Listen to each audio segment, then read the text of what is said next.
amontonado y creo que el ambiente está preparado para recibir el alimento que el Señor quiere entregarnos hoy. Está preparado el ambiente para sentarnos a su mesa. Así que te invito a que me acompañes a la escritura, al libro de Ageo capítulo 1. Libro de Ageo capítulo 1. Y mientras usted busca en su Biblia, amén, aprovecho la oportunidad para hacer notorio nuevamente el hecho de que nuestra pastora no está, pero se encuentra cumpliendo con un compromiso que tenía de antemano, así que en esta tarde ella está debidamente excusada, amén. Igualmente nuestra hermana Norma, quien le está acompañando en esta ocasión. También queremos excusar a nuestro hermano Ivanel, que se encuentra quebrantado de salud. Nuestra hermana Lismar, y usted sabe que ese embarazo le está dando fuerte. Amén, así que por esa razón no los ven hoy con nosotros, pero qué bueno que usted pudo llegar a la casa del Señor. Si usted llegó, ciertamente Dios quiere hablarle, Dios quiere ministrar a su vida. Así que en esta bendición leemos la palabra del Señor en el libro de Ageo capítulo 1 y voy a estar leyendo los versículos 2 al 5. Esos son los versículos a considerar en esta ocasión. Versículos 2 al 5 del libro de Ageo capítulo 1, y si usted lo tiene, por favor, usted confírmeme con un fuerte amén. Amén. Leemos la poderosa palabra del Señor a la gloria del Dios Trino, Padre, Hijo y Espíritu Santo. Amén. Así ha hablado Jehová de los ejércitos, diciendo: este pueblo dice, no ha llegado aún el tiempo de que la casa de Jehová sea reedificada. Entonces vino palabra de Jehová por medio del profeta Ageo diciendo: es para vosotros tiempo, para vosotros de habitar en vuestras casas artesonadas, y esta casa está desierta. Pues así ha dicho Jehová de los ejércitos: meditad bien sobre vuestros caminos. Meditad bien sobre vuestros caminos. Así en esta bendición honramos la oración que hizo nuestra hermana Lindsay. Y usted puede tomar asiento, pero haga su oído receptivo, su corazón receptivo a lo que Dios quiere hablarnos en esta preciosa tarde del Señor. Y amados, yo quisiera introducir el mensaje del Señor en esta ocasión compartiéndoles una historia. A mí me gustan mucho las historias. Creo que Dios nos habla de distintas maneras y las historias es una de las maneras que Dios utiliza para enseñarnos verdades espirituales. Amén. Así que en esta ocasión yo quiero compartir con usted la historia del elefante encadenado. Específicamente lleva el título El misterio del elefante encadenado. Así que preste su oído. ¿Está listo para escuchar la historia? Amén. Cierto día, un niño de 10 años llamado Kevin fue a un circo con su papá y con su tío. Al igual que muchos niños, por supuesto, Kevin disfrutaba del espectáculo protagonizado por cada uno de los animales que allí se presentaban.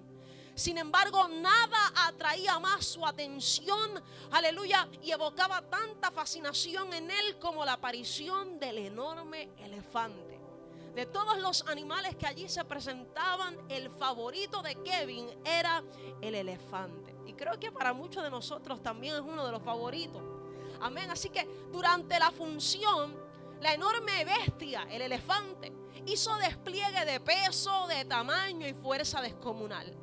Pero sucedía que después de su actuación y hasta un rato antes de volver al escenario, el elefante quedaba sujeto solamente por una cadena, aleluya, que estaba de alguna manera enlazada con una estaca clavada en el suelo. Ahora bien, esta cadena aprisionaba una de sus patas enormes a esa pequeña estaca. Y escuche esto, porque los trucos del magistral animal no desconcertaban a Kevin tanto como el hecho de que esta enorme bestia permaneciese inmóvil una vez era amarrada a la estaca. A Kevin le gustaba el espectáculo que llevaba a cabo el elefante, pero nada lo podía sorprender más que el hecho de que esta enorme bestia pudiese permanecer inmóvil una vez era amarrada a esa pequeña estaca. La estaca, amado hermano, era solo un minúsculo pedazo de madera enterrado a unos centímetros en la tierra. Y aunque la cadena era gruesa y poderosa, a Kevin le parecía obvio que ese animal que era capaz de arrancar un árbol de raíz con su propia fuerza, podría arrancar con la misma facilidad esa estaca y huir. Él podía escapar si se lo proponía. Entonces el misterio se hizo evidente para Kevin. ¿Qué mantiene al elefante encadenado? ¿Por qué el elefante no huye si tiene la fuerza para hacerlo?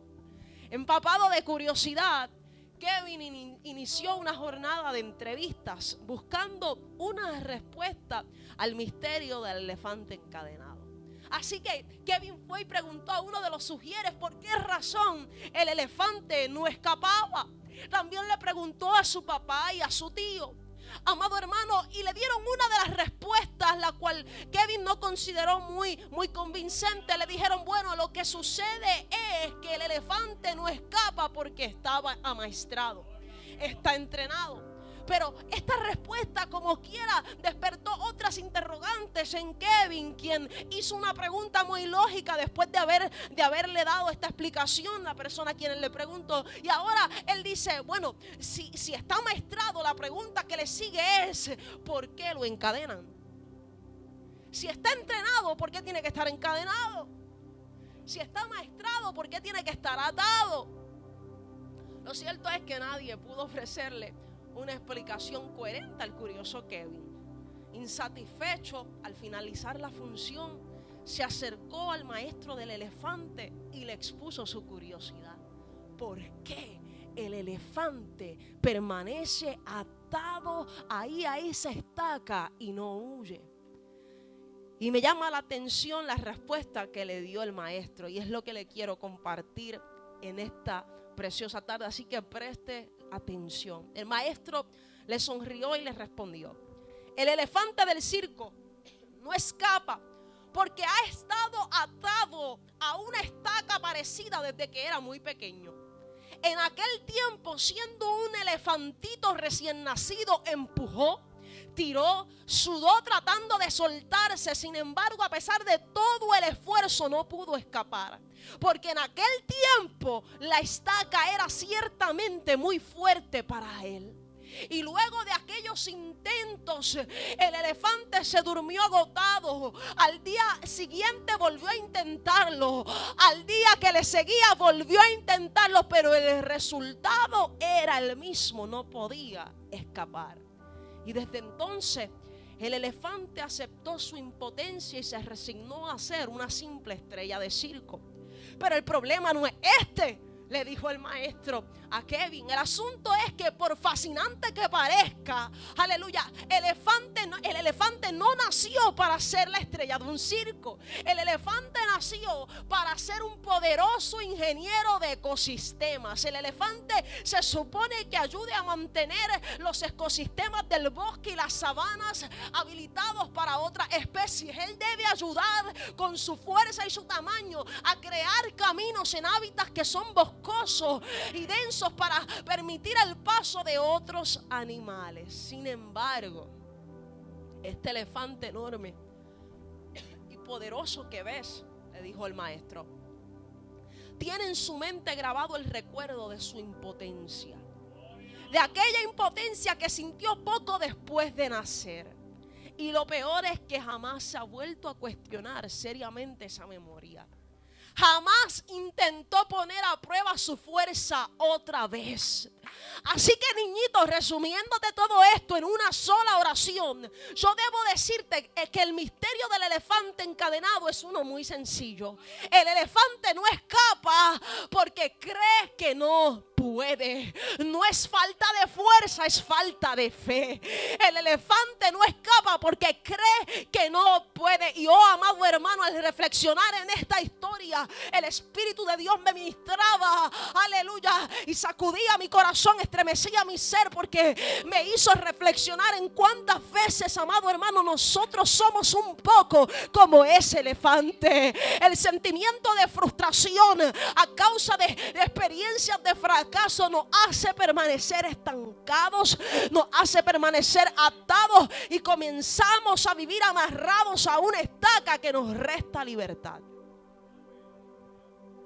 El sentimiento de fracaso, el sentimiento de impotencia nos lleva a permanecer en un estado de inmovilidad. Y vamos por el mundo amarrados a cientos de excusas. Vamos por el mundo amarrados a cientos de estacas que son excusas que manipulan y restringen nuestra vida.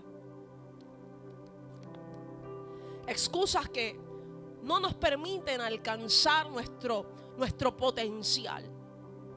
Vamos por el mundo amarrados a cientos de estacas, aleluya, que nos impiden ver el éxito deseado. Y nosotros vivimos excusándonos en todo y por todo. Si usted reflexiona en su vida, se dará cuenta que muchas veces usted ha vivido a base de excusas.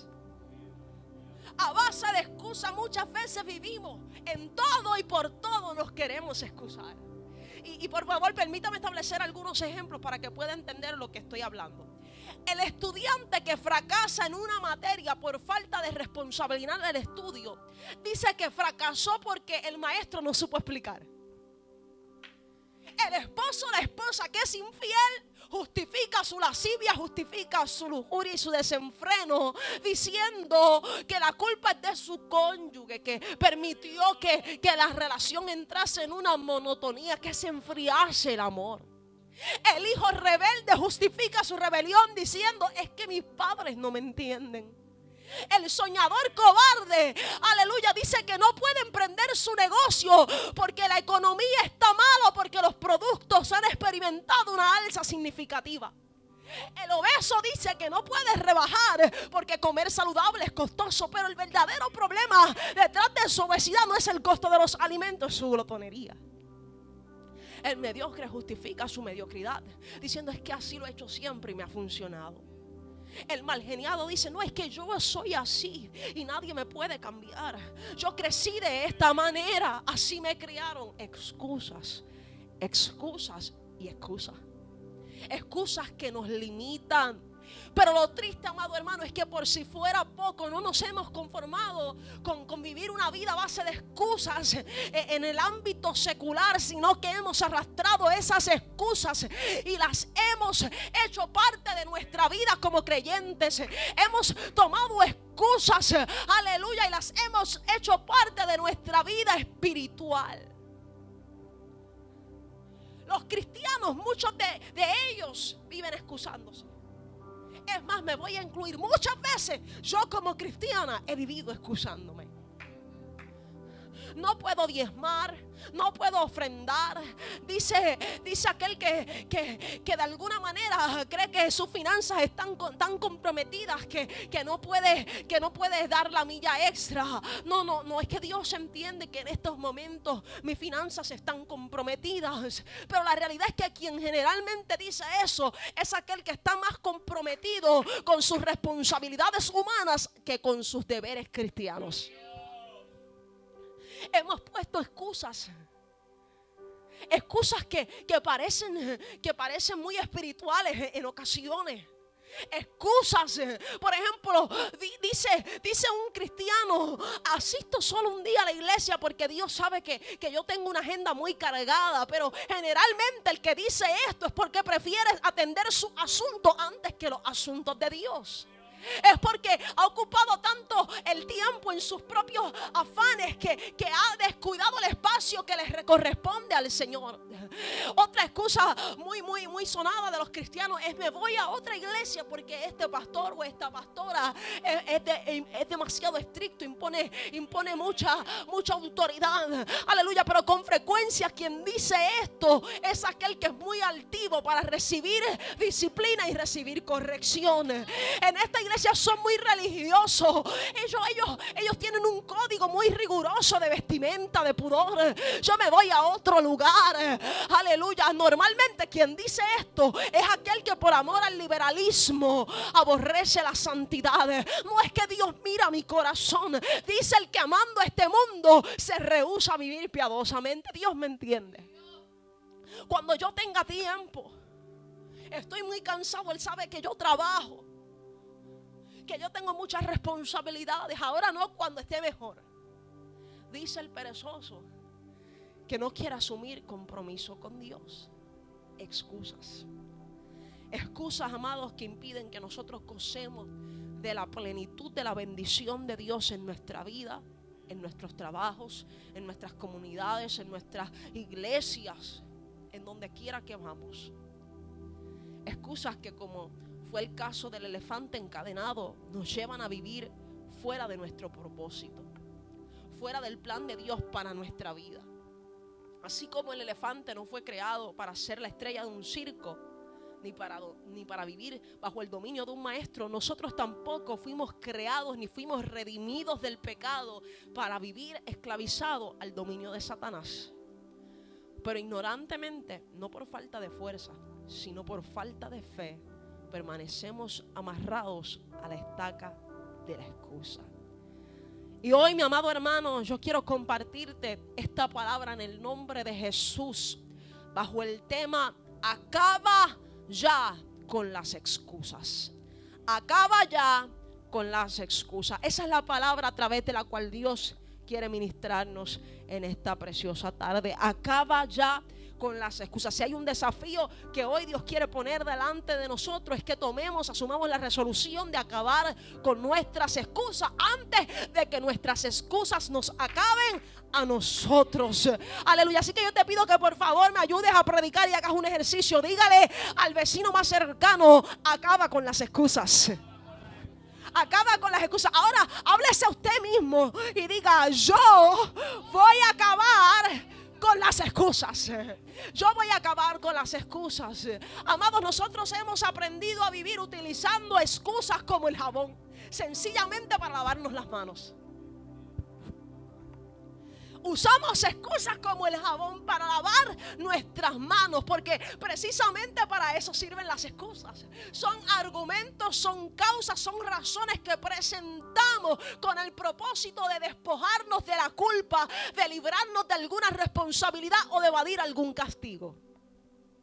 Las excusas, repito, son razones que nosotros presentamos con la intención de despojarnos de un castigo, de librarnos de una responsabilidad, o sencillamente, amado hermano, de evitar una culpa, de evitar asumir una culpa. Y yo creo que todo puertorriqueño en alguna ocasión ha puesto la más sencilla excusa para evadir una multa. El policía lo detiene y el boricua tiene un armario, un archivo lleno de razones y argumentos del por qué violó la ley, simplemente para evadir la responsabilidad. Y en lo que concierne a nuestra vida espiritual, amados, Dios aborrece las excusas. Dios aborrece las excusas que nosotros empleamos para no cumplir con aquello que Él nos ha llamado a hacer, para no hacer lo que Él quiere que nosotros hagamos. Y ese fue el caso del pueblo de Israel, según nos muestra el versículo 2 del libro de Ageo en el primer capítulo. Israel utilizó una excusa para justificar el incumplimiento de su deber de reedificar casa a Jehová. Así ha hablado Jehová de los ejércitos diciendo: este pueblo dice, no ha llegado aún el tiempo de que la casa de Jehová sea reedificada. Israel tenía una responsabilidad, Israel tenía una misión, pero para evadir esa responsabilidad habían fabricado una excusa que parecía perfecta. No ha llegado el tiempo. Ahora escuche esto, porque la excusa que puso Israel sonaba muy espiritual. Sonaba espiritual. Mira, no ha llegado aún el tiempo de que la casa de Jehová sea reedificada. Ellos no dijeron: no vamos a reedificar la casa. Ellos no dijeron vamos a evadir nuestra labor, no. Ellos dijeron no es el tiempo. Lo vamos a hacer, pero no ahora, porque no es el tiempo. Usaron una excusa que parecía muy espiritual. El tiempo de Dios no ha llegado. La excusa que muchas veces utilizamos nosotros. No, es que Dios sabe que todavía no, ya pronto. En algún momento yo lo voy a hacer. Yo he escuchado muchas personas apartadas del Señor que dicen, todavía no me voy a convertir. Yo sé que Dios me está llamando, pero todavía no es el tiempo, porque es que todavía no siento que voy a caminar con firmeza. Amado hermano, y como dijo nuestra hermana Lindsay, no es tiempo de perder el tiempo. Solemos poner excusas para evadir asumir compromisos, porque vivimos en una generación que aborrece el compromiso. Y esto fue lo que pasó con el pueblo de Israel. Y yo quisiera que usted me permita situarle en el contexto de este pasaje. Miren, vamos al contexto histórico para ver qué estaba sucediendo, por qué Israel había puesto esta excusa delante de Dios. El pueblo de Dios, el pueblo de Israel, había sido llamado para vivir una vida santa, una vida apartada, una vida al servicio de Dios. Dios quería tener comunión con su pueblo. Tanto así que la Biblia nos enseña en el libro de Éxodo capítulo 19 versículo 4 que Dios habla por medio de Moisés al pueblo y Dios le dice: vosotros visteis lo que hice a los egipcios y cómo os tomé sobre alas de águilas y os he traído a mí. Dios estaba interesado en una relación cercana con su pueblo.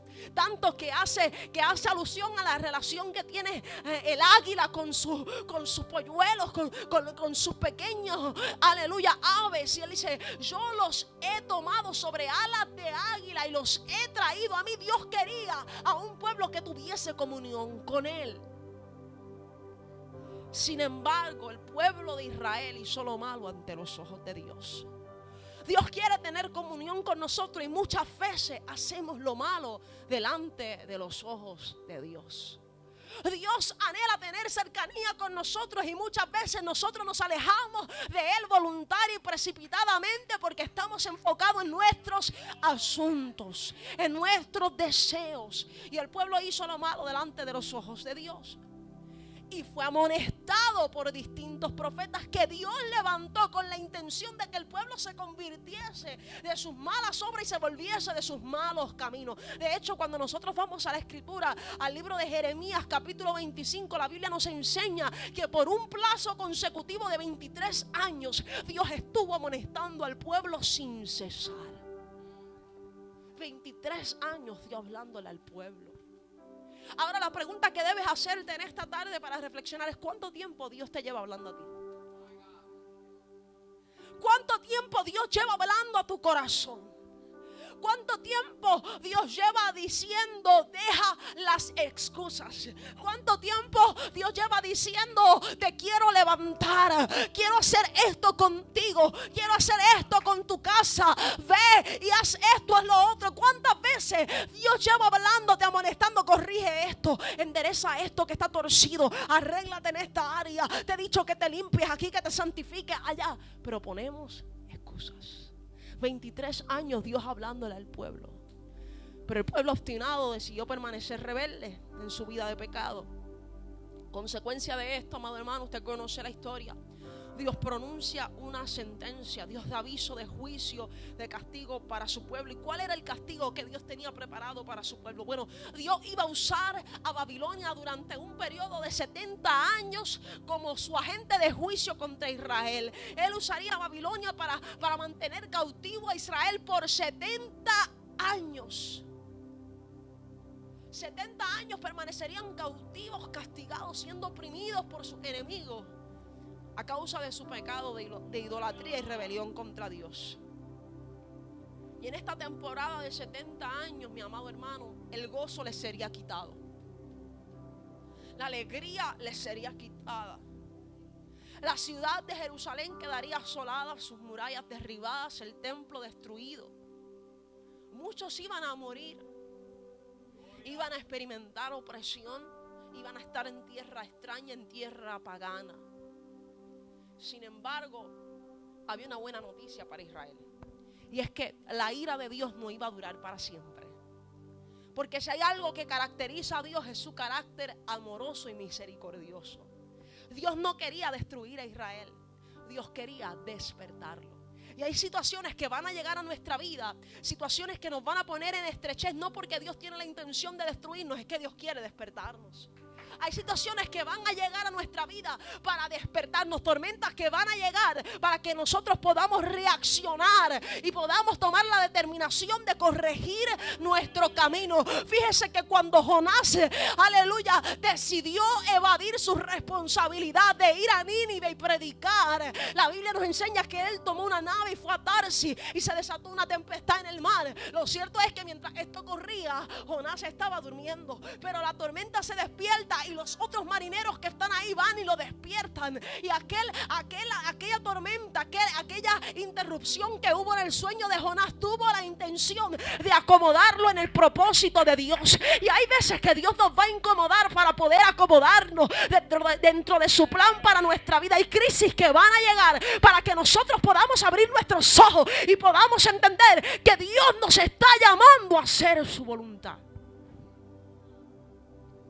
Entonces, Dios le habla al pueblo de un castigo, pero también les da la esperanza de una restauración.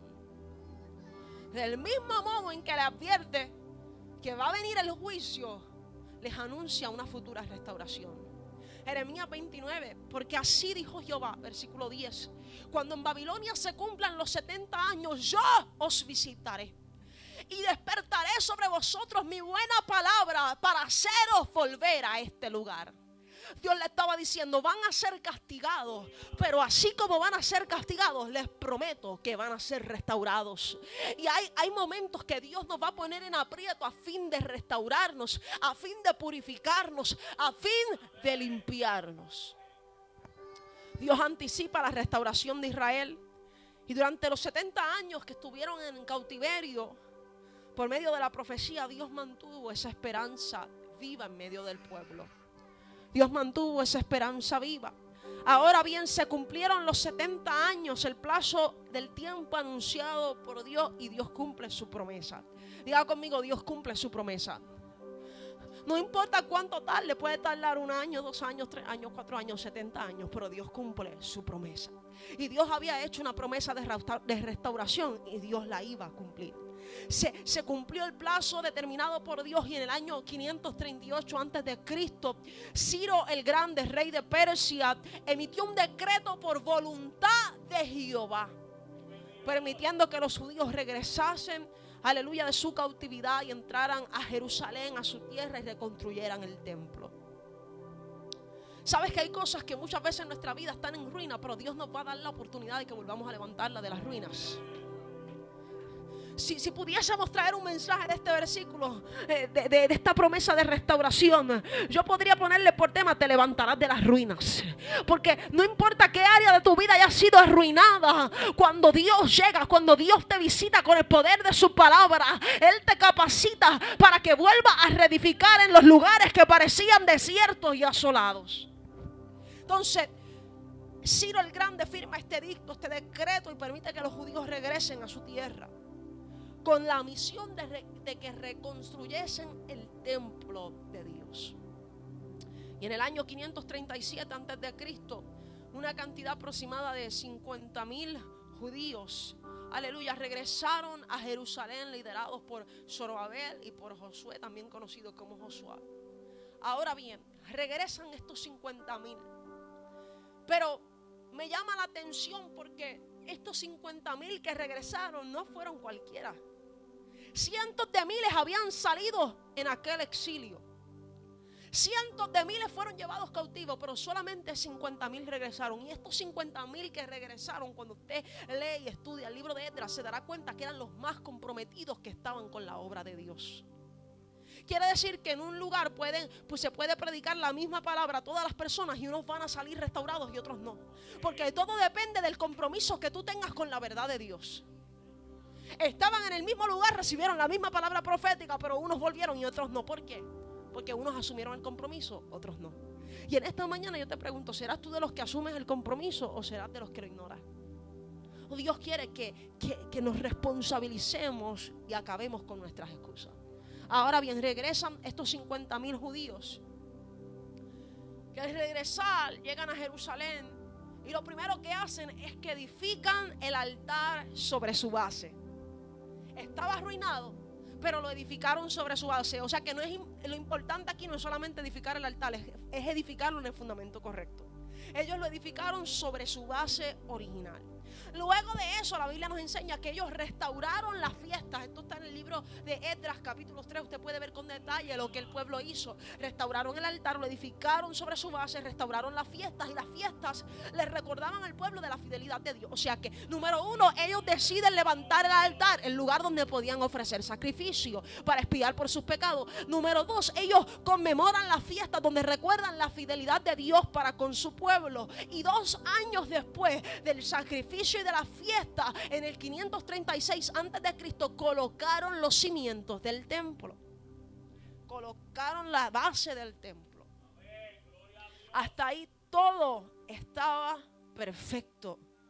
Todo iba bien, todo estaba saliendo de acorde con la palabra que el Señor les había dado. Todo parecía estar extraordinariamente de acuerdo con el plan de Dios. La Biblia nos enseña, amado, en el libro de Esdras, capítulo 3, versículo 10, que cuando los albañiles del templo de Jehová echaban los cimientos, pusieron a los sacerdotes vestidos de sus ropas y con trompetas, y los levitas, hijos de Asaf, con címbalos, para que alabasen a Jehová según la ordenanza del rey David. Y escuche esto: cantaban, alabando y dando gracias a Jehová y diciendo: porque Él es bueno, porque para siempre es su misericordia sobre Israel. Y todo el pueblo aclamaba con gran júbilo, alabando a Jehová, porque se echaban los cimientos de la casa de Jehová. Todo era alegría, todo era felicidad, porque Dios estaba cumpliendo su palabra.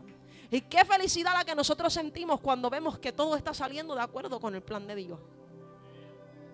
Qué alegría nos invade cuando vemos que Dios manifiesta sus promesas a nuestra vida. El pueblo estaba contento, el pueblo estaba lleno de júbilo, hasta que de repente, diga conmigo, de repente, llegó el momento inesperado. Llegó el momento inesperado. Y escuche esto, porque el momento inesperado es el perfecto para que nosotros acomodemos nuestro corazón y nuestra mente y la hagamos propicia para levantar excusas. Los momentos inesperados nos llevan a levantar excusas. Llegó un de repente. Todo iba bien, pero de repente. En Esdras capítulo 4, la Biblia nos enseña lo siguiente, amado hermano. Dice la palabra del Señor en Esdras capítulo 4. Cuando yo, aleluya, discúlpeme. Esdras capítulo 4, vamos allá. Oyendo los enemigos de Judá y de Benjamín que los venidos de la cautividad edificaban el templo de Jehová, Dios de Israel, vinieron a Zorobabel y a los jefes de casas paternas y les dijeron: edificaremos con vosotros, porque como vosotros buscamos a vuestro Dios y a Él ofrecemos sacrificio desde los días de Saradón, rey de Asiria, que nos hizo venir aquí. Aleluya. Mira esto: el pueblo enemigo se allega a ellos cuando escuchan que están haciendo la obra de Dios y le dice: vamos a construir con ustedes. Pero la intención de ellos no era ayudarlos, era estorbarlos, porque ellos tenían muchos dioses a quienes honraban. Y ellos le estaban diciendo: no, nosotros vamos a edificar con ustedes también para adorar a Dios. No, pero el corazón de ellos estaba contaminado porque se había prostituido su adoración. La intención de ellos de unirse a la reedificación era prostituir la obra que ellos estaban haciendo, contaminar la obra santa que estaban haciendo para Dios. De repente se levantaron los enemigos, y si usted sigue leyendo se dará cuenta que se opusieron a la obra que se estaba llevando a cabo. Se opusieron a la reconstrucción del templo. Y Dios me ministraba con esto, porque cada vez que nosotros emprendemos una tarea en nombre de Dios y para Dios, cada vez que nosotros le echamos mano a la voluntad de Dios para nuestra vida, el enemigo se va a levantar. Pero no por eso yo me debo sentar. El enemigo se va a levantar, pero mi respuesta no puede ser sentarme. El enemigo se levantó, amado hermano, y Dios me ministraba lo siguiente, y es que un enemigo de pie es solo el recordatorio de que lo estoy haciendo bien. Cuando el enemigo se levanta, el enemigo sirve como un testimonio de que lo que tú estás haciendo es lo que Dios quiere que tú hagas. Por eso en esta hora yo vengo en el nombre de Jesús a decirte: no veas tus enemigos como una excusa para renunciar. Comienza a verlos, comienza a mirarlos como la razón para continuar. No mire el momento difícil como una excusa para quedarte de brazos cruzados. Comienza a ver el momento difícil como una razón para salir adelante. ¿Qué vas a hacer de tu crisis? ¿Una excusa o un motivo? ¿Qué vas a hacer del momento difícil? ¿Una excusa o un motivo?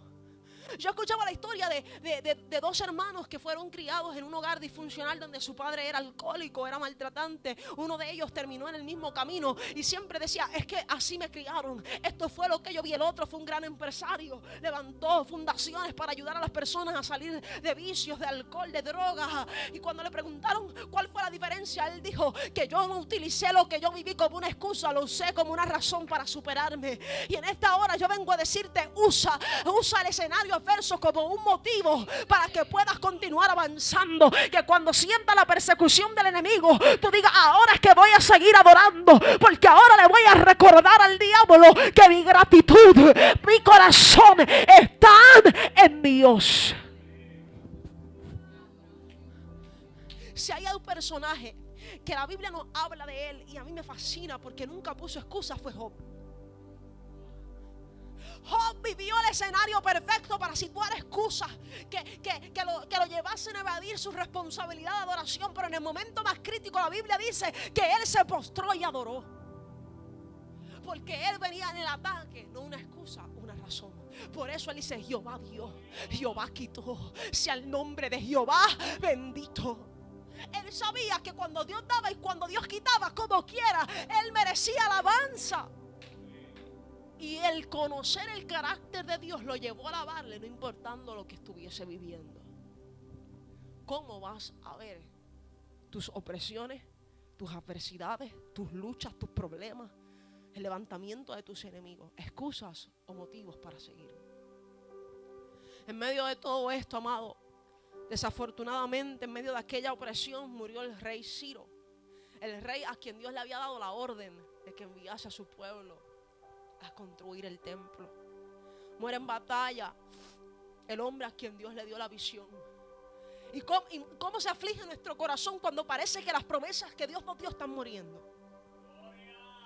Se murió el hombre a quien Dios inspiró para encabezar, para dar la orden de reanudar la obra del templo. Y hay veces que no solamente tenemos opresores, hay veces que es que literalmente parece que nuestra promesa murió. Parecía que todo estaba perdido. Y como si fuese poco, se levanta su sucesor Asuero y es terriblemente presionado para que de alguna manera detenga el proyecto. Opresión por todas partes. Las circunstancias que estaban viviendo no favorecían en lo absoluto el proyecto de Dios, el proyecto que Dios había puesto en manos del pueblo. La oposición fue tanta que el pueblo se desanimó. Y 2 años después, en el 534 a.C., se había detenido la construcción del templo. El pueblo empezó con entusiasmo, pero en el camino lo que sucedió lo desanimó. Amado hermano, muchas veces comenzaremos con entusiasmo y en el camino habrán cosas que se levanten para desanimarnos. Pero cuando eso suceda, recordemos el ejemplo de Cristo Jesús, que menospreció el oprobio por el gozo que había sido puesto delante de él. Cuando tú sientas que todo está perdido, mira hacia adelante, mira lo que Dios habló, mira lo que Dios prometió. Aleluya, si tú lo puedes ver en tu mente, tú lo puedes alcanzar. Si tú lo puedes creer, tú podrás llegar. Aleluya. Amado hermano, es tiempo de que nosotros tomemos la determinación de abandonar las excusas. El pueblo se desanimó y la obra se detuvo. La Biblia nos enseña en el libro de Esdras, capítulo 4, versículo 23, que les hicieron cesar con poder y violencia. Los enemigos ejercieron violencia y le hicieron cesar la obra. Esdras 4, 24, entonces cesó la obra de la casa de Dios que estaba en Jerusalén. Ahora bien, hubo algo que me llamó la atención, y es que aunque cesó la obra de la construcción del templo, el pueblo continuó ofreciendo servicio a Dios. Y mientras yo estudiaba esto, yo le hice una pregunta al Señor. Yo le dije: Dios, ¿por qué el pueblo continuó adorando en el altar? ¿Por qué continuaron celebrando fiestas si la obra del templo se había detenido? Y cuando meditaba en esto y le preguntaba al Señor, Dios me ministraba lo siguiente, y es que ellos se acostumbraron a celebrar en ruinas. Se conformaron con sus ruinas. Y ahora, en este momento, aleluya, los enemigos se opusieron a la reedificación de la casa de Dios, pero no se lo pusieron en sus sacrificios. Y yo le digo: Dios, ¿pero por qué pasa esto? ¿Por qué se oponen a que levanten tu casa, pero el altar ya estaba erigido? ¿Cuál es el problema con la casa? ¿Por qué no tuvieron problemas con el altar? Tuvieron problemas con la casa. La guerra comenzó cuando se empezó a levantar la casa. Aleluya. Y Dios me ministró lo siguiente, y es que a Satanás no le importa estorbar tu servicio si ha logrado estorbar tu obediencia. Por eso hay gente que viene a la casa de Dios, levanta sus manos arriba, y Satanás los tiene esclavizados a él, los tiene bajo su dominio, porque al diablo no le importa estorbar tu servicio. Al diablo no le importa que tú dejes de ir a la iglesia si ya tú estás desobedeciendo a Dios, porque lo que Dios le había mandado hacer era el templo. Ellos estaban haciendo cosas que no formaban parte del plan completo de Dios, y Dios, aleluya, le había pedido templo. Lo que estaban haciendo era bueno, pero no estaba completo. Tú puedes hacer muchas cosas buenas, pero si no está completo, alineado a la obediencia de lo que Dios te demandó, tu servicio es defectuoso. Entonces, amado, el deseo de Dios, la voluntad de Dios siempre fue clara y precisa. Dios siempre quiso que al salir su pueblo le edificaran el templo, su casa. Jeremías 30, la Biblia nos enseña en el versículo 18 la palabra dada por Jehová a su pueblo. Así ha dicho Jehová: he aquí yo hago volver a los cautivos de las tiendas de Jacob, y de sus tiendas tendré misericordia, y la ciudad será edificada sobre su colina, y el templo será asentado según su forma. Dios estaba interesado en el templo. Pero ¿por qué para Dios era importante el templo? ¿Quería Dios un edificio? ¿Quería Dios una estructura? Eso era lo que ansiaba Dios, no. El templo era importante para Dios por lo que representaba. El templo representaba la habitación de Dios, el lugar donde Dios se manifestaba y le salía al encuentro a su pueblo. El tabernáculo en tiempos del Éxodo, el templo en tiempos de Salomón, eran los lugares donde Dios se mostraba al pueblo, donde Dios mostraba su gloria, su poder, su shekinah se manifestaba. Ahí Dios expresaba abiertamente su comunión con el pueblo, y el pueblo igualmente le expresaba con Dios. Y Dios me ministró lo siguiente, amado hermano: Él no quería un altar solamente, Él no quería fiestas solamente. El altar hablaba de lo que el pueblo le entregaba a Dios, su sacrificio. Las fiestas hablaban de un recuerdo que el pueblo tenía de las misericordias de Dios, pero la casa hablaba de la manifestación visible de Dios. En otras palabras, Dios no quería solamente ver al pueblo, Dios quería que el pueblo lo viera a Él. Dios estaba diciendo: yo quiero mi casa porque yo quiero que el pueblo me vea. De nada valen los sacrificios si tú no estás viendo a Dios. Por eso la Biblia nos enseña, aleluya, que en un momento dado Dios confronta a Saúl, aleluya, y en aquella confrontación Dios hace notorio que a Él no le interesan los sacrificios. A Él no le interesan los sacrificios cuando tú no lo puedes ver a Él. Entonces Dios no quería solo el altar y la fiesta, Él quería el templo. Él quería darse a conocer al pueblo. Él quería que el pueblo lo viera a Él. Él quería que el pueblo viera su presencia, experimentara su gloria como lo solía hacer mientras estaban en el desierto y Él se manifestaba en aquel tabernáculo. Dios quería mostrar su poder. Era tipo de la comunión que tenía con su pueblo. Pero hubo un gran problema, y es que la obra inició, pero la obra no se completó. Tras haber sufrido, amado, un tiempo de privación, de esfuerzo, de trabajo infructuoso, el pueblo comenzó a sentirse desanimado y dejaron de intentar. Les pasó como el elefante amarrado a la estaca. No les faltaba fuerza porque Dios estaba con ellos, pero les faltó la fe. Dios estaba con ellos y eso era más que suficiente. Todo lo puedo en Cristo que me fortalece. Pero no tuvieron la fe. Ahora bien, el pueblo desistió de la obra.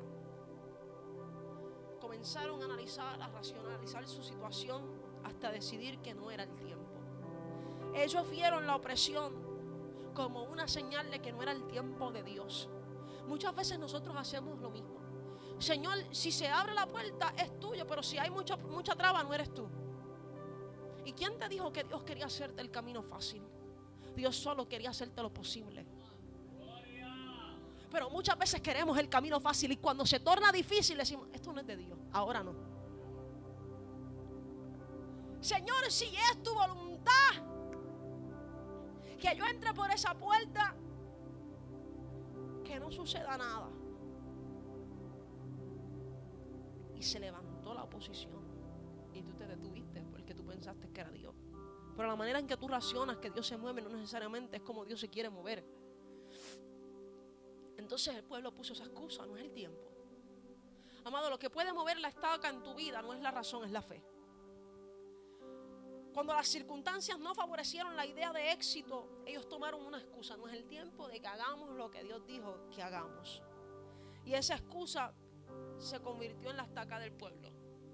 ¿Cuál es tu excusa?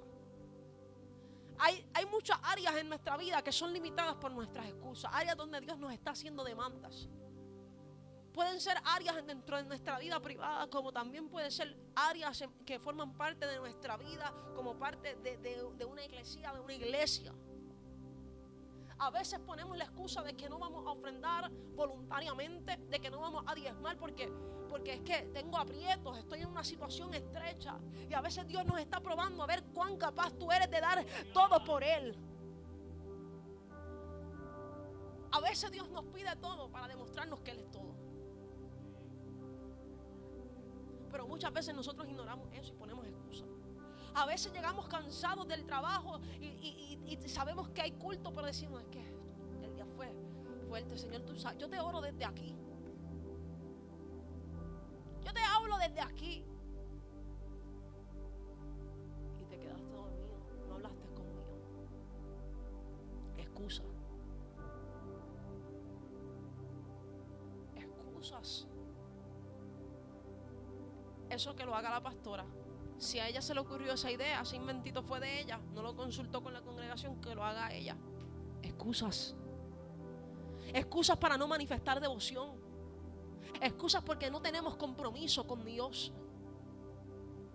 Excusas. Analice su vida. ¿En qué área usted se está excusando con Dios? La excusa se convirtió en la estaca del pueblo durante un periodo de 14, casi 15 años. Por 14, casi 15 años estuvieron atados sin hacer lo que Dios quería que hicieran. Pero vino palabra de Jehová por medio del profeta Ageo. Y amado, quizá tú al igual que el pueblo has estado sirviendo, pero tu servicio no ha estado completo porque te has apropiado de una estaca, de una excusa que te mantiene acomodado. El asunto es que toda excusa que a nosotros nos acomoda, a Dios lo incomoda. Las excusas que a nosotros nos acomodan, a Dios lo incomodan. Mira, cuando Dios le habla a Moisés y lo comisiona para ser el libertador de Israel, lo primero que hizo Moisés fue poner una excusa. Yo no sé hablar, Señor, mira, yo tengo problemas, yo soy tartamudo. Mira, mi hermano, no lo has considerado. Y el Señor le habla a Moisés y le dice, mira, ¿sabes qué? Yo sé que tu hermano puede hablar con liberalidad, que él no tiene problemas como lo tienes tú. Yo estoy parafraseándoselo para que usted pueda entender. Pero yo te escogí a ti. Pero ahora, como tú pusiste una excusa, usaré la boca de tu hermano y tú serás Dios para tu hermano. En otras palabras, yo te voy a hablar a ti, tú le vas a hablar a tu hermano y tu hermano le va a hablar al pueblo. Dios quería probablemente desatar la lengua de Moisés. Pero como él le puso la excusa, se quedó tartamudo. Y hay veces que nosotros estamos limitados, no porque Dios no quiera hacer, sino porque nosotros nos apropiamos de una excusa. La lengua de Moisés quizás se desataba en el momento que él dijese, heme aquí, pero se tuvo que quedar con la lengua amarrada, porque fue, aleluya, presuroso para ponerle una excusa a Dios. Y hay cosas en nuestra vida, áreas donde no vemos aceleramiento, porque vivimos excusándonos. Dios diciendo, quiero hacer, y tú poniéndole peros al Señor. excusas.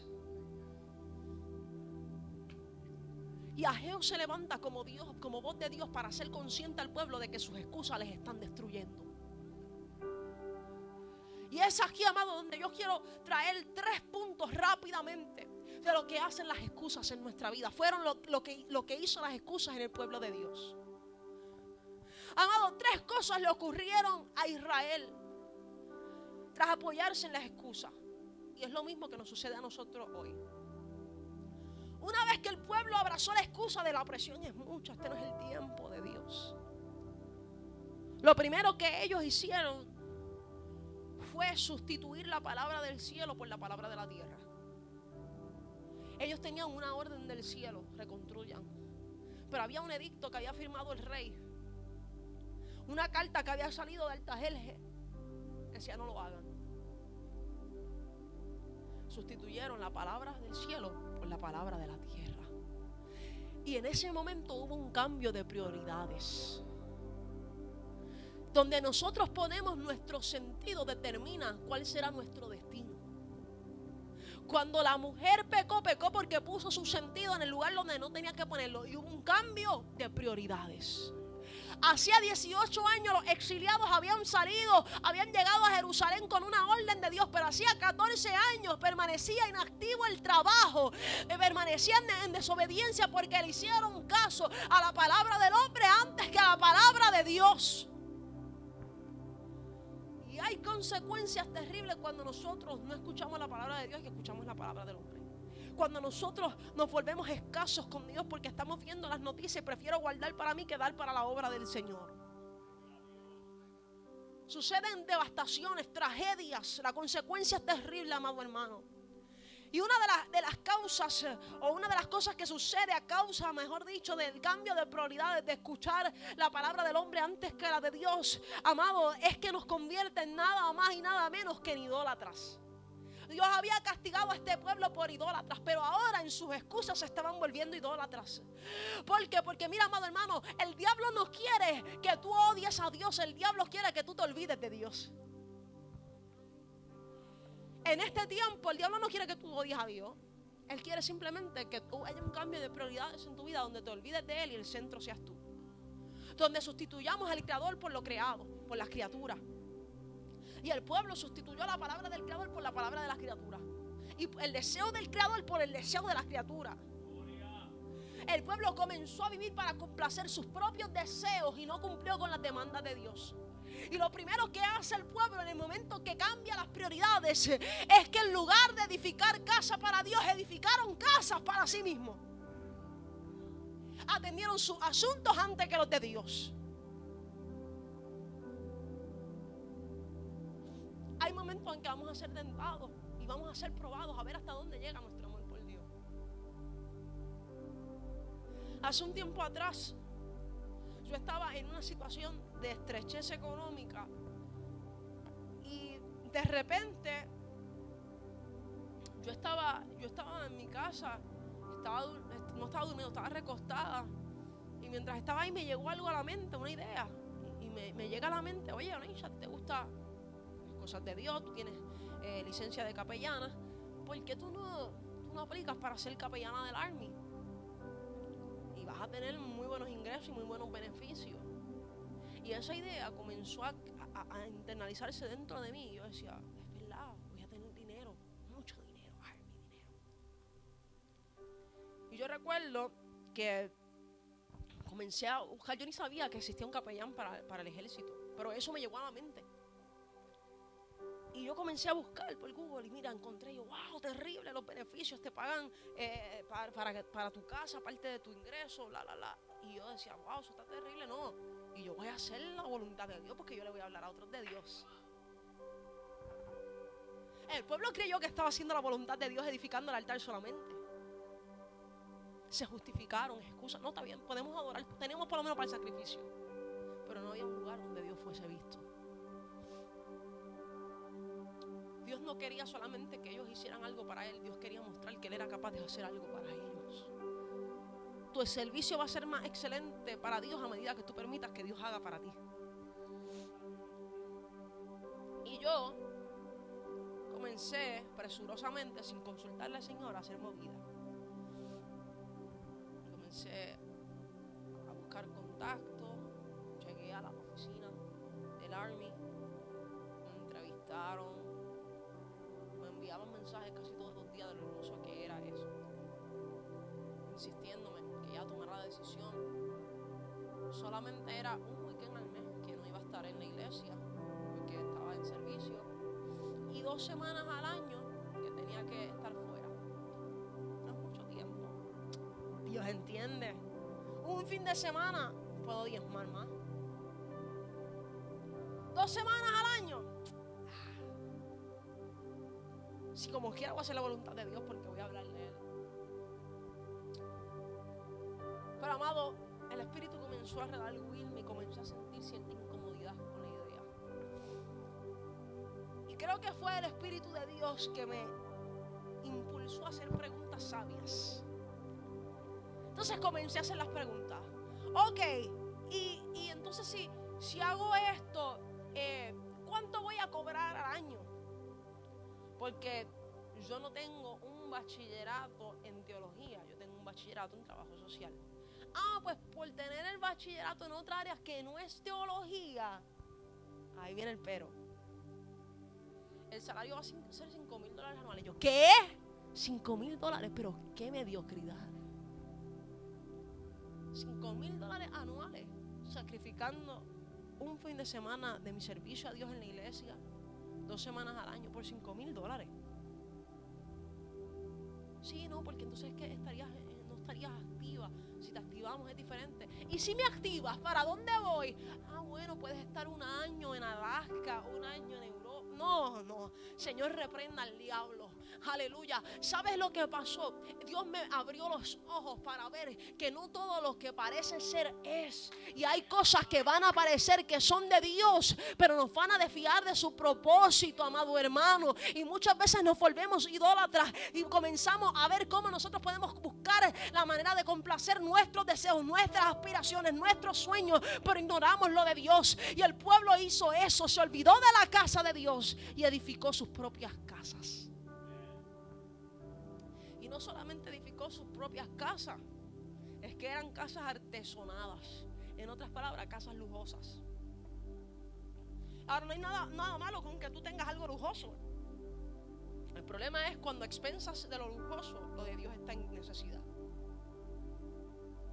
El problema es cuando a expensas de tus ambiciones, lo de Dios es descuidado. Si hay algo que yo amo de mi pastora, que siempre me ha enseñado, es que ella me dice: yo prefiero tener la casa de Dios al día que la mía.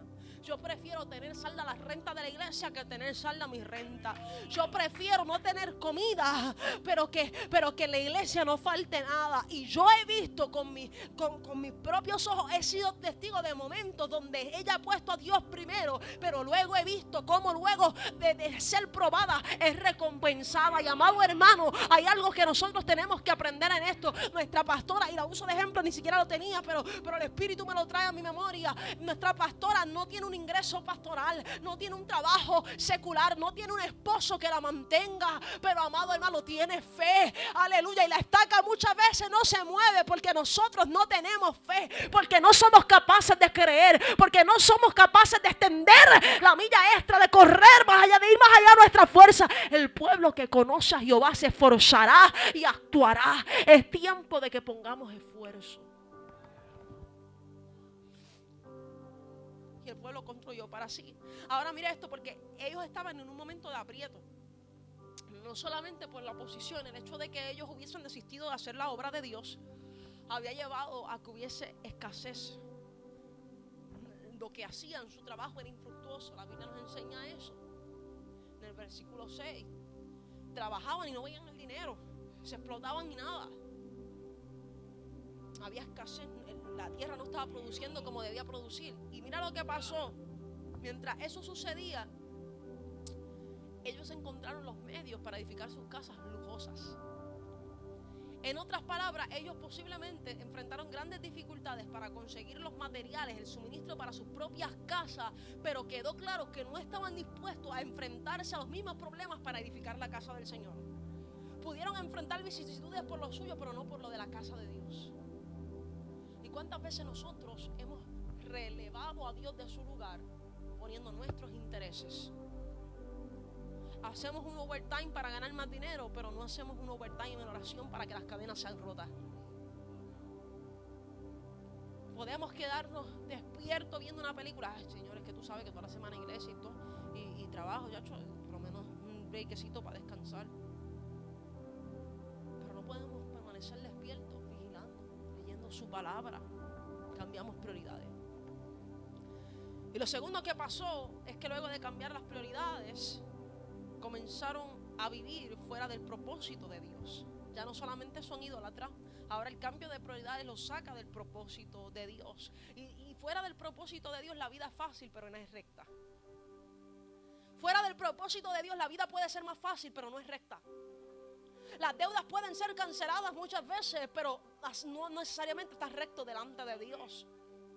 Mira, cuando la Biblia nos enseña que a Aarón le pasó algo similar, un momento de aprieto, y Aarón tomó una excusa, y aunque se le hizo muy fácil hacer lo que hizo, no fue recto a los ojos de Jehová. Usted conoce la historia. Cuando usted va a Éxodo capítulo 32 y también a Deuteronomio capítulo 9, usted puede ver el momento en que Moisés había subido al monte 40 días y 40 noches de ayuno buscando la presencia de Dios. Dios le iba a entregar las tablas con la ley para el pueblo, y en medio de todo esto, mientras el pueblo esperaba a Moisés, el pueblo se desesperó porque Moisés no llegaba, y el pueblo fue a donde Aarón y le dijo: mira, por favor, haznos unos becerros de oro para que nosotros le podamos adorar, haznos dioses para nosotros poder exaltar al que nos sacó de Egipto. Y Aarón, dice la Biblia, que le dijo: está bien, suelten las prendas, suelten lo que ustedes tienen de oro. Lo metió en el horno, salió el becerro.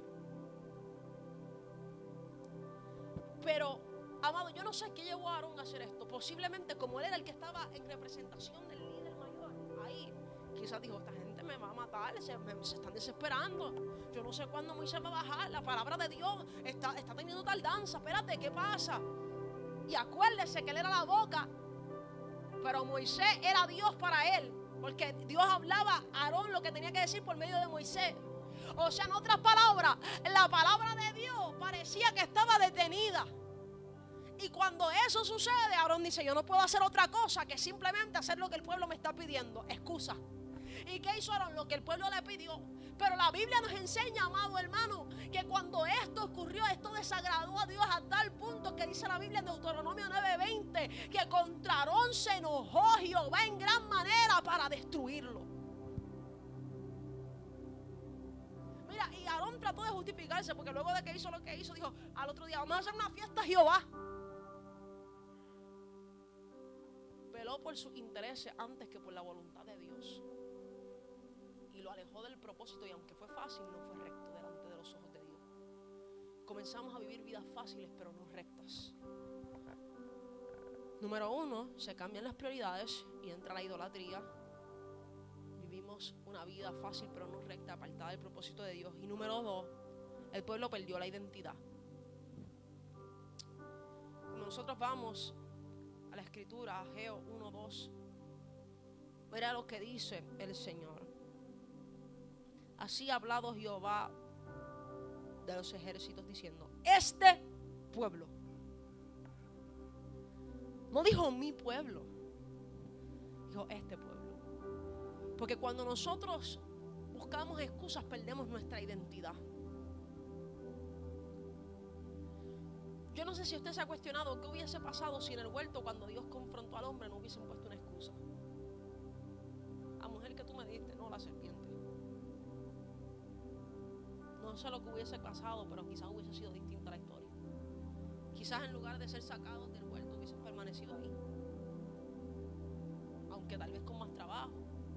Pero las excusas muchas veces nos hacen perder nuestra identidad. Este pueblo, ya Dios no le llama mi pueblo. ¿Por qué? Porque ellos no estaban actuando en consecuencia a lo que eran. Estaban viendo a sus enemigos más grandes que Dios. Cuando nosotros asumimos excusas, perdemos nuestra identidad y actuamos como cobardes en vez de actuar como hijos. Cuando nosotros vamos a 1 de Samuel capítulo 17, nosotros vemos el momento en que se levanta el paladín, que se levanta Goliat contra el pueblo de Israel. Y la Biblia dice que el pueblo se asustó, el ejército se asustó. Y cuando oyó Saúl y Israel todo lo que, las palabras del filisteo, todo lo que él decía, ellos se turbaron y tuvieron gran miedo. Y todos los que veían al gigante temían y huían de su presencia con gran temor. Pero miren la diferencia de lo que hace cuando nosotros tenemos identidad en Dios. Aparece David. Y David, en lugar de verse como parte del ejército de un hombre llamado Saúl, se veía como parte del ejército de Dios. Y mira lo que él dice: ¿quién es este filisteo incircunciso para que provoque a los escuadrones del Dios viviente? ¿Sabes por qué Saúl y el pueblo temieron? Porque se veían como el ejército de Saúl. Nunca se vieron como el ejército de Dios. La pérdida de identidad, amado hermano, nos lleva a actuar de forma diferente a como se supone que nosotros actuemos. Comenzamos a ver a nuestro enemigo más grande cuando no tenemos identidad, cuando no nos vemos como hijos, nos vemos a la merced de lo que el diablo quiere hacer con nosotros y no podemos actuar como Dios quiere que nosotros actuemos, amado hermano. Pero la Biblia nos enseña que los que son guiados por el Espíritu de Dios, estos son hijos de Dios, pues no han recibido el espíritu de esclavitud para estar otra vez en temor, aleluya, sino que habéis recibido el espíritu de adopción por el cual clamamos: Abba, Padre, aleluya, papá, mi papá. Cuando nosotros tenemos identidad en Dios, el temor se va y podemos enfrentar el desafío sin excusas. Lo tercero fue que, número 1, te dije que cambiaron prioridades. Número 2, perdieron su identidad. Y número 3, fueron conducidos a tiempos difíciles. En el versículo 6 dice: sembráis mucho, recogéis poco. Coméis y no os saciáis. Bebéis y no quedáis satisfechos. Os vestís y no calentáis. Y el que trabaja a jornal recibe su jornal en saco roto. Problemas, problemas y problemas. Porque lo que nosotros le restamos a Dios, se nos va a restar a nosotros. Las causas de sus dificultades financieras eran sus prioridades equivocadas. Tal vez ellos estuvieron reprendiendo al diablo. Tal vez ellos estuvieron reprendiendo la posición del enemigo.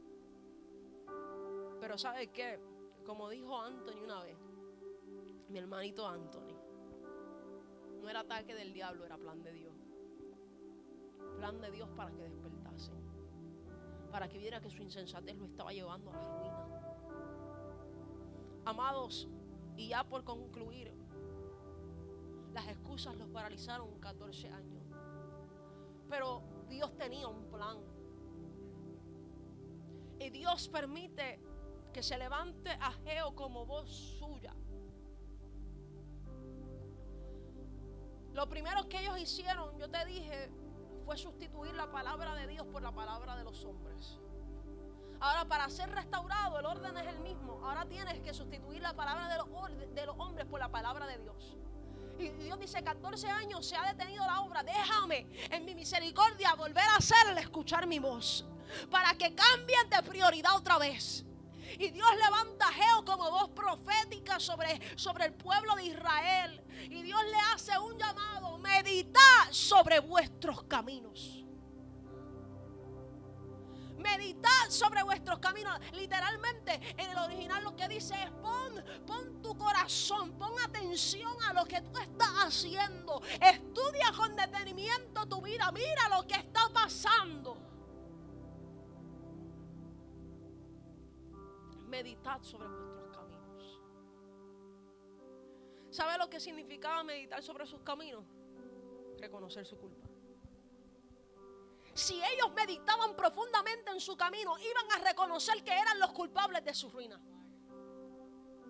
Y el consejo de Dios en esta tarde, para que tú puedas acabar ya con las excusas, es que medites en tus caminos. Mira dónde te han llevado las excusas. Las excusas te han llevado donde tú has querido, pero no a donde Dios quiere. Las excusas te pueden llevar a donde tú quieres llegar, pero no te van a llevar a donde Dios te quiere llevar.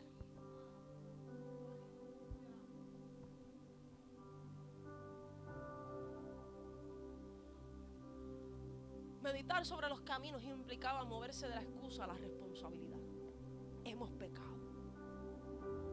El reflexionar en sus caminos le iba a hacer declarar: contra ti solo he pecado, como dijo el salmista. Por eso el salmista le decía a Dios: escudriñame.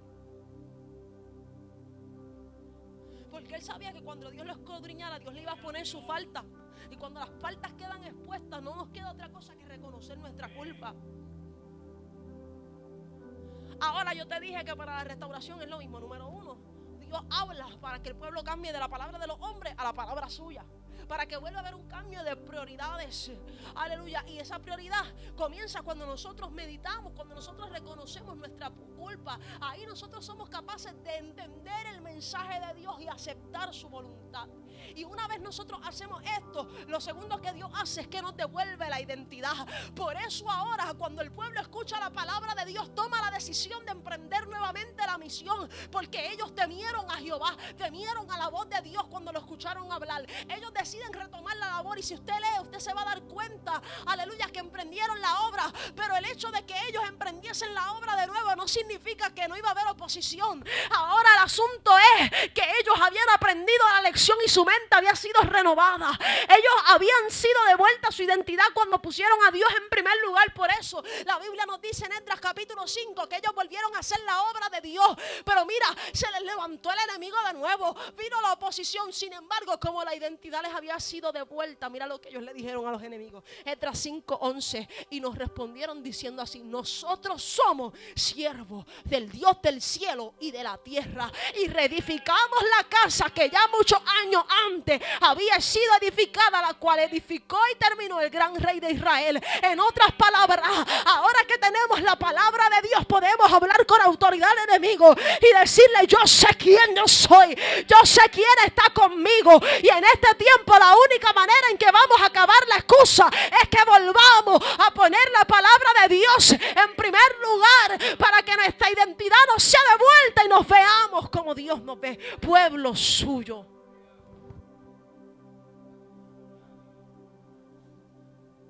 Amados, ellos entraron en escasez por su pecado. Vino el mal. Pero una vez ellos ponen a Dios primero, su identidad es devuelta, todo lo que hacen prospera. Esdras 6:14: y los ancianos de los judíos edificaban y prosperaban conforme a la profecía. En otras palabras, conforme a la palabra de Dios, conforme a la profecía del profeta Ageo y de Zacarías, hijo de Ido. Edificaron pues y terminaron por orden del Dios de Israel y por mandato de Ciro, de Darío y de Artajerjes, rey de Persia. Esta casa fue terminada el tercer día del mes de Adar, que era el 6º año de reinado del rey Darío. En otras palabras, pusieron a Dios primero, la identidad les fue devuelta y ahora pudieron terminar lo que empezaron. Si tú quieres terminar en este camino de la fe victorioso, hoy yo vengo a decirte: pon a Dios primero, deja las excusas. Si tú quieres perseverar, si tú quieres, amado hermano, avanzar, si tú quieres ver a Dios obrar, tienes que abandonar la estaca de la excusa que te limita.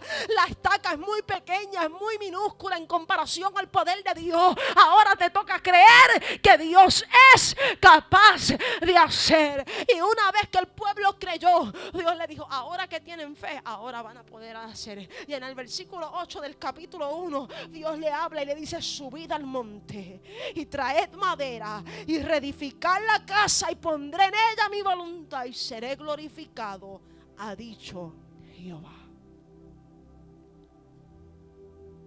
Y hoy la palabra de Dios es sencilla: acaba ya con las excusas. Acabar con las excusas implica que nosotros nos vamos a tener que forzar. El pueblo ahora tenía que subir al monte, tenía que trabajar. Dios bendice al trabajador, no al perezoso, amado hermano. Y cuando estoy hablando de trabajador, no estoy hablando necesariamente de un trabajo secular, estoy hablando de trabajar para Dios. Así que, amado hermano, en esta hora yo te invito a que tú estés puesto sobre tus pies. Si la palabra de Dios te ha hablado y tú identificas que has puesto excusa a Dios, este es el momento para que hables con Él y hoy decidas volver a ponerlo en el primer lugar. Y en esta hora yo quiero hacer oración. Yo quiero orar en esta hora, mi amado hermano. dando gracias al Señor por su palabra y pidiendo que nos ayude a hacer su voluntad. Pero si usted necesita reconciliarse con el Señor, renovar votos con Dios, porque usted puso a Dios en un segundo plano, el altar está abierto. Quisiera orar por ti. Si no puedes inclinar tu rostro ahí, habla con Dios, pero háblale con sinceridad, sin excusas. Padre, gracias. Gracias, Dios amado, por tu palabra que ha sido predicada. Gracias porque tú has hablado a nuestro corazón, has hablado a nuestra vida, Dios mío, nos has confrontado. Sé, Dios amado, que tu palabra ha expuesto, Dios mío, nuestras faltas. Tu palabra nos hace conscientes de las áreas donde muchas veces hemos estado siendo irreverentes, donde hemos estado siendo escasos, donde te hemos estado irrespetando. Pero en esta tarde